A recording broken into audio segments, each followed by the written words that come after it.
Hello and welcome to review of Harem in the Labyrinth in Another World.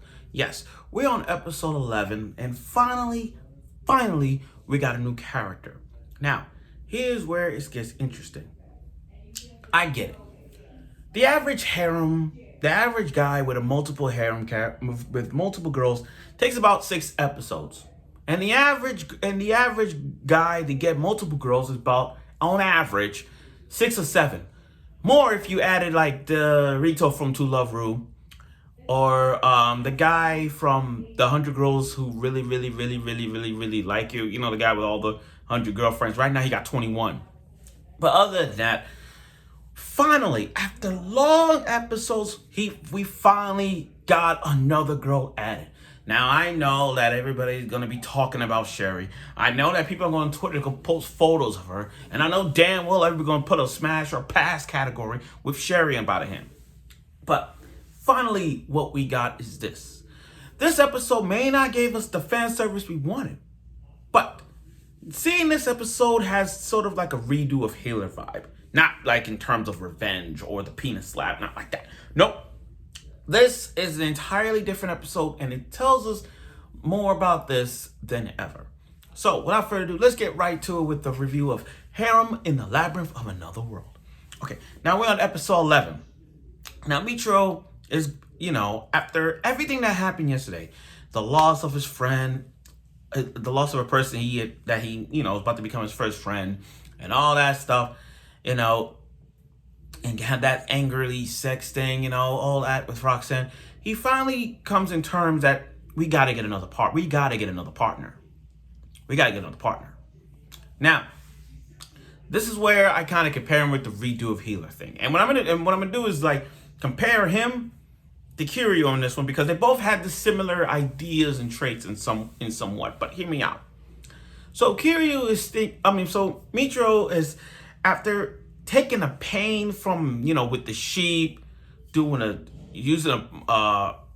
against the bandits and going against the bull, he realized that Roxanne is not going to just be, it can't just be those two against the world. You know what I mean? It can't just be that. That's the problem. It cannot go like that. So, as a result, he's like, I got to write a will.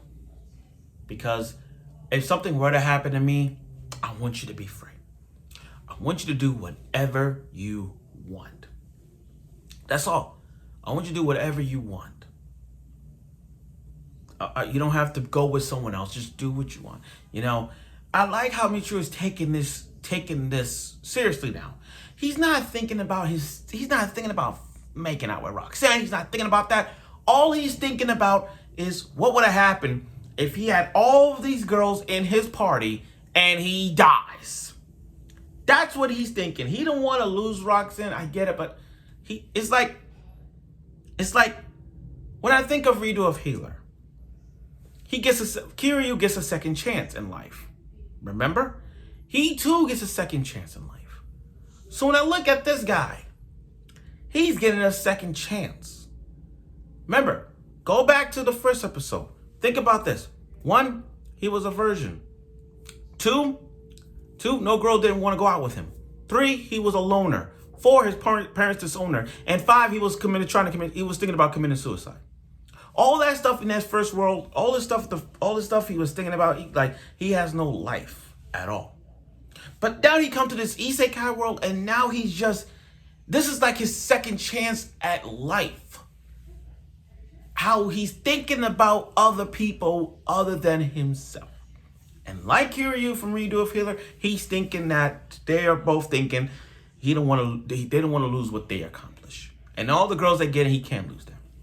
Now Roxanne, being that she's loyal to him, and she's like, I felt like it was kind of like the Rise of the Shield Hero thing. You know how Raptalia always says to Naofumi that I'll look out for you no matter what. I'll protect you at any will. She's willing to sacrifice herself to help him. So looking at this is the same thing. Now, Michio he got these forms. This is what I like about this episode. It's about the skills and the items to become and rank up your characters. So he goes to Alan's house and he works on a way to add a girl, to add another person to the party. A blacksmith, by the way. A blacksmith. Now he's thinking about like, okay, who should I have as a blacksmith? Who do I want? I mean, the dwarves. Okay, dwarves. Now, when I think of dwarves, I'm not gonna lie to you guys. When I think of dwarves, I actually was thinking about Charmy from Black Clover. I mean, have you seen Charmy?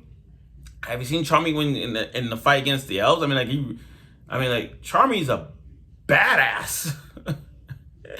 Charmy's a badass. I mean, like that's the first I was thinking when I'm thinking of that yeah, that's what I was thinking when I think of dwarves, but I ain't judging. But anyway, back to what I was saying.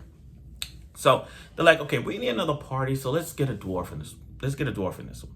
They both agreed with it, and they're like, okay, that's fine. Let's do it. Now, they're expensive as hell. They're more expensive, somewhat expensive than Roxanne. So they're like, okay, let's see. How can I reduce the price? So you gotta love Michio using his skill chant, his 30% discount skill to like reduce the price of getting another member to the party. I mean, that's a good skill. Think about that. Think about that in real life. If you're in the Isekai world and you see something that's worth a lot of money and use that 30% discount cheat, you're good for that. You're fucking good. So they introduced the new character, like Smash Brothers, unlockable character unlocked. So, I mean, a new challenger approaches, welcome Sherry. Now, here's where I'm gonna say this, and I know she's 16. Let's cut the BS right now. She's 16. That's one. Two, I know what people are gonna think about this, and I know people are gonna say this. Oh, I don't care how old she is, all that stuff. And elves, they're just because she's 16 in the human thing, but in real life, she's like, what, 500 plus? I mean, like, I get, okay. I know people are going to say this. If you watch Interspecies Reviewers, the same studio that made Harem, Labyrinth, in Another World, the elf in Interspecies Reviewers, yes, it's called experience. Yeah, they look like one of the elves in Interspecies Reviewers looks like, they were showing a 500-year-old elf girl, but she was mad attractive. So yeah, I see where people are going to make an analogy out of it. Not only that, everybody's thinking like, okay, I'm not doing it because she's that age. Hell no. So pass or smash, let the games begin. Now, Sherry debut, finally, and I'm gonna make it. Now, when I say this, I'm gonna laugh. I laugh when I saw her first. I laugh when I say this. When she had the purple hair and the red eyes, shockingly funny here. You know who I thought about when I saw her? The woman from Tokyo Ghoul. Like the one that it's been a long time since I've seen Tokyo Ghoul, but you guys knew who I'm talking about. The first episode, the one I crushed on Ken Kaneki, but then just lied her and just trying to eat him. And Reza, I don't know, I think that's her name. But still, at first, because she had purple hair and red eyes, so I was just looking at her like, I'm comparing that. That was my first expression. But again, Sherry made her debut, and the thing is, she doesn't have any blacksmith experience. Not one experience on her, not one, because she's a level 10 explorer. And then this episode did give us something to talk about in terms of skills. Like, she doesn't have the skills yet to be a blacksmith. So it's like, okay, she can, but you gotta work. You gotta work real hard. It's like having a Pokemon. You found a Pokemon, but you want to train it even more and more powerful enough to go against the Elite Four and battle Cynthia. Okay, you did that. Then, the thing about Sherry, here's the thing. Sherry's backstory is sad. Well, not really. It's sad in some ways. I mean, to sum it up, Sherry's brother was in the labyrinth, injured and everything, and to help out the brother and the siblings as well, she decided to like become a slave of her own, But Again, if you want to know about Sherry's backstory, go read it from the My Anime List. It tells you about Sherry, because her backstory is kind of is sad in some ways. Like, there's a reason why she was in this slave thing anyway, but you got to see why. Just read it. Now, after, buying Sherry, Roxanne is a little jealous. But we all know she ain't jealous. I mean, like, she's jealous, but she just pretended. She's like one of those, it's those typical harem anime girls where the first girl in a harem gets jealous of another girl, despite, like, oh, your friend. And then you see that vein coming out the skull or anything, like, pull off the fake smile.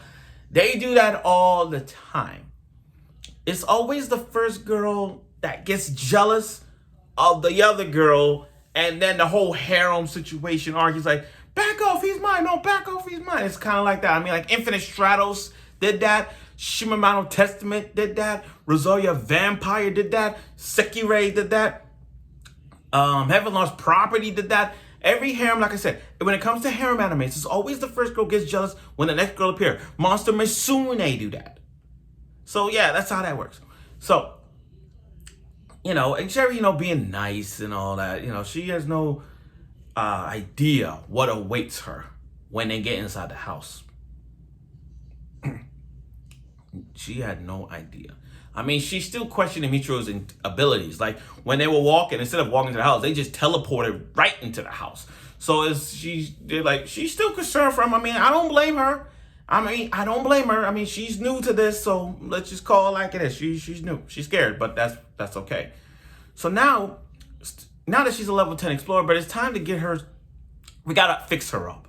What weapons can we give this dwarf girl? Okay, either a hammer or a spear.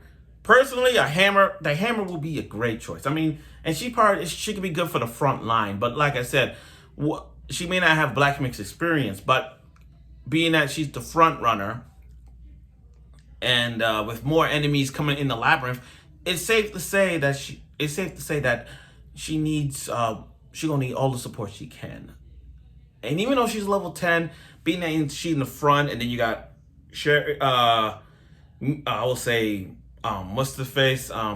Michio in the middle, or Roxanne in the middle, and they put in the back line. So it's like more like an RPG, like who's gonna free the front line, or who's gonna be the back, and who's gonna be in the middle. But with more enemies coming along the way, it's safe to say that we're gonna learn a lot about Sherry, and pretty hope we get to know about Roxanne, because there's not much about Roxanne backstory that is. But anyway, this episode was really good. I mean, yeah, we may not get all the characters like we expected. It sucks that we're not gonna get everybody, but this was a good episode to learn about items and skills and the requirements to become the level of a certain character that you wanted to be in the isekai world. So that's that. But anyway, pretty good episode. Now with Sherry added to the mix. You know what that means? And I know we are thinking this. A threesome. Yep, a threesome. So we'll see what we don't know what's gonna happen, so let's get it all out the way. So anyway, I look forward to the last episode of this. Sad to see this go. I wish we would have seen all the girls he got, but it is. So I look forward for next week's episode of it, and I'm sure you will.